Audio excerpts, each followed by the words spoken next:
रामायण की अमृत धारा में आप सबका स्वागत है। सभी सुनने वाले सज्जनों को जय सिया राम जी। रामायण के पिछले भाग में आपने सुना था कि दोनों भाइयों को मनुष्य में शिरोमणि और नैनों को सुख देने वाले देखा।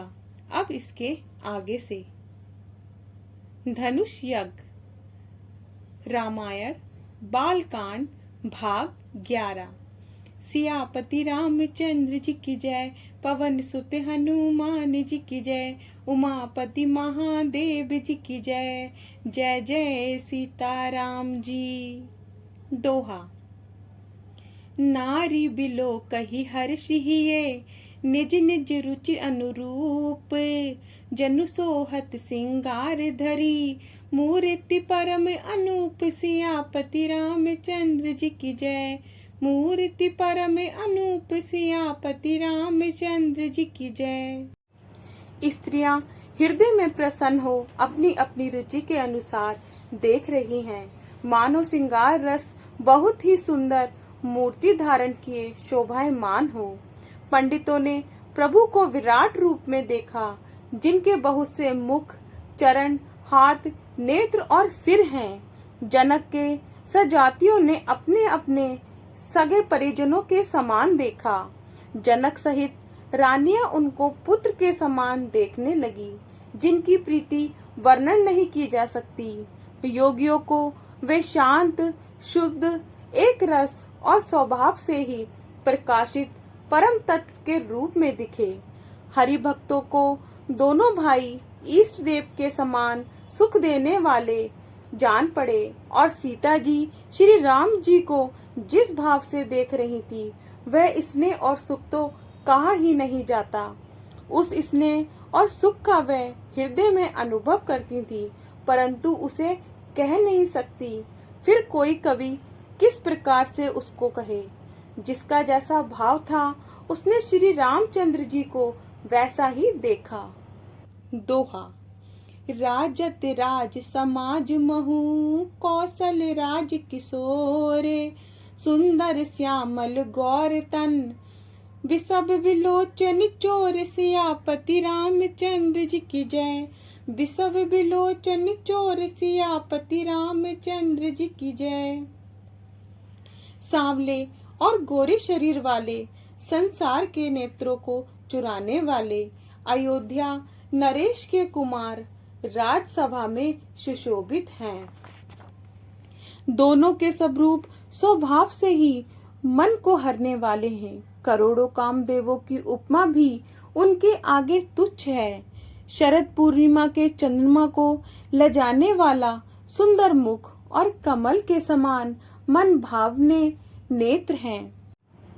कामदेव के घमंड को हरने वाली सुंदर चितवन मन को भली लगती है, परंतु वाणी से कही नहीं जा सकती। सुंदर गालों पर कानों के कुंडल झूल रहे हैं, सुंदर ठोड़ी और मधुर वाणी है। चंद्रमा की किरणों को लजाने वाली हंसी, कमान के समान टेढ़ी भुएं और मनोहर नासिका है। चौड़े मस्तक पर तिलक झलक रहे हैं और बालों को देखकर भौरों की पाती लजा रही है। पीली चकोनी टोपी सिर पर सुशोभित है, जिन पर फूलों की कलियां बनाई हुई हैं। शंख के समान सुंदर कंठ में मनोहर 3 रेखाएं हैं, जो मानो तीनों लोकों की सुंदरता की सीमा है। दोहा। कुंजर मणिकंठा कलिते, उर नहीं तुलसी कमाले, वृषभ कंद के हरिठबनी, बल निधि बाहु विशाल। सियापति रामचंद्र जी की जय, बल निधि बाहु विशाल। सियापति रामचंद्र जी की जय। हृदयों पर गजमुक्तों के कंठे और तुलसी की माला सुशोभित हो रही है। ऊंचे कंधे, सिंह सी चाल और लंबी भुजाएं हैं। कमर में तरकस और पीतांबर बांधे, हाथों में बाण और कंधे पर धनुष और पीले जनेऊ हैं। नख से चोटी तक सब अंग महान शोभा से छाए हुए हैं। उन्हें देखकर सब लोग सुखी हुए। नेत्र एकटक हैं, तारे भी नहीं चलते। राजा जनक दोनों भाइयों को देखकर प्रसन्न हुए। तब उन्होंने मुनि के चरण कमल जा पकड़े, विनती करके अपनी कथा सुनाई और रंग भूमि की सब रचना मुनि को दिखाई। जहाँ जहाँ राजकुमार जाते हैं वहाँ वहाँ सब लोग चकित होकर देखने लगते हैं। अपनी अपनी ओर ही मुंह किए सबों ने राम जी को देखा, पर ये भेद किसी ने नहीं जाना।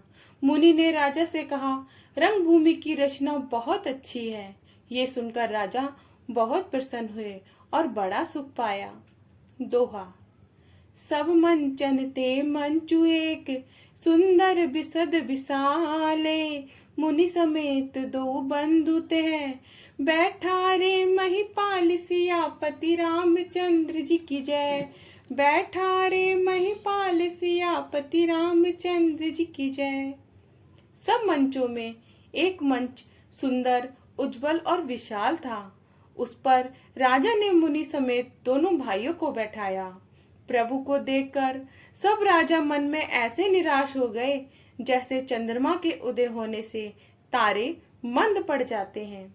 सबके मन में ऐसा विश्वास हो गया कि श्री रामचंद्र जी धनुष को तोड़ेंगे, इसमें संदेह नहीं। शिव जी के इस बड़े धनुष को बिना तोड़े भी सीता जी राम जी के गले में ही जयमाल डालेंगी। ऐसा विचार कर यश, प्रताप, बल और तेज गवाकर अपने अपने घर चलो। ये बात सुनकर दूसरे राजा, जो अज्ञान से अंधे और घमंडी थे, हंस पड़े और बोले, धनुष तोड़ने पर भी ब्याह होना कठिन है। बिना धनुष तोड़े राजकुमारी को ब्याह ही कौन सकता है? काल ही क्यों ना हो, एक बार सीता के लिए स्वयंवर में हम उसे भी जीतेंगे। यह सुनकर अन्य धर्मात्मा, हरिभक्त और चतुर राजा हंसने लगे। राजाओं का घमंड दूर करके रामचंद्र जी सीता जी को ब्याहेंगे। दशरथ के पुत्रों को संग्राम में जीत ही कौन सकता है? वृथा गाल बजाकर मत करो, मन के लड्डुओं से भूख शांत नहीं होती। हमारी परम पवित्र सीख को सुनकर अपने जी में सीता जी को जग माता जानो और रामचंद्र जी को जगत पिता समझकर आंखें भरकर इनकी शोभा देख लो। सुंदर, सुख देने वाले और सब गुणों की राशि ये दोनों भाई महादेव जी के हृदय में वास करते हैं। पास ही अमृत का सा समुंदर छोड़कर मृत तृष्णा के जल को देखकर दौड़कर क्यों मरे जाते हो?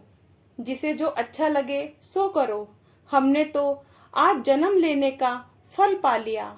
ऐसा कहकर भले राजा प्रेम में मग्न हो गए और अनुपम रूप को देखने लगे। देवता भी आकाश में विमानों पर चढ़े हुए देख रहे थे और पुष्प बरसाते हुए मधुर गीत गा रहे थे। दोहा। जानी सुअब सरसिए तब, पठई जनक बोलाई, चतुर सखी सुंदर सकल, सादर चली लवाई, सियापति रामचंद्र जी की जय। सादर चली लवाई, सियापति रामचंद्र जी की जय। तब राजा जनक ने शुभ समय जानकर सीता जी को बुला भेजा। चतुर और सुंदर रूप वाली सब सखियां आदर सहित उन्हें लिवा ले चली। सीता जी की शोभा कहीं नहीं जा सकती, क्योंकि वे जगत की माता और रूप व गुणों की खान है। सब उपमाएं मुझको तुच्छ जान पड़ती हैं। स्त्रियों के साथ सीता जी की उपमा दी भी जाए तो संसार में ऐसी मनोहर युक्ति कहाँ है? आगे का भाग कल। जय सिया राम जी। अगर पसंद आए तो लाइक, शेयर एंड कमेंट्स कीजिए और हमारे चैनल को सब्सक्राइब कीजिए।